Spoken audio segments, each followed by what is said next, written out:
ঈদের কেনাকাটায় ব্যস্ত আমরা দুনিয়াবাসী, অপরদিকে রমজানের বিদায়ে কান্নায় কবরবাসী।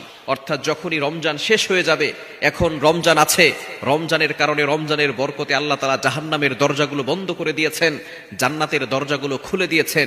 যখন ঈদের চাঁদ উঠে যাবে, সাথে সাথে সেই দরজাগুলো আবারও জাহান্নামের দরজা ওপেন করে দেওয়া হবে, এবং যারা আল্লাহর সাথে নাফরমানি করেছিল দুনিয়ায়, আল্লাহ পাক রব্বুল আলামিন তাদের কবরের ভিতরে শাস্তি দিবেন। সুতরাং তারা আবারও কান্নায় ভেঙে পড়ছে। আমরা ঈদের কেনাকাটা নিয়ে ব্যস্ত হয়ে পড়েছি। যাদের মা বাবা দুনিয়া থেকে বিদায় নিয়েছে, তাদের জন্য দোয়া করেন। রমজানে দোয়া করলে দোয়া কবুল হয়। তাদের জন্য সদাকা করেন, ডোনেশন করেন, তাদের জন্য ভালো কাজ করেন এবং সদকায়ে জারিয়া হিসেবে কিছু করেন, তাদের জন্য দোয়া করেন। এখন যেভাবে তাদের কবরের আযাব বন্ধ আছে, কিয়ামত পর্যন্ত যেন তাদের কবরের আযাব বন্ধ হয়ে যায়। সুতরাং আমরা ঈদের কেনাকাটা নিয়ে ব্যস্ত হয়ে পড়েছি, অথচ কবরবাসীরা ভেঙে পড়ছে। তারা হতাশ হয়ে যাচ্ছে যে তাদের আত্মীয় স্বজনরা, ছেলে মেয়েরা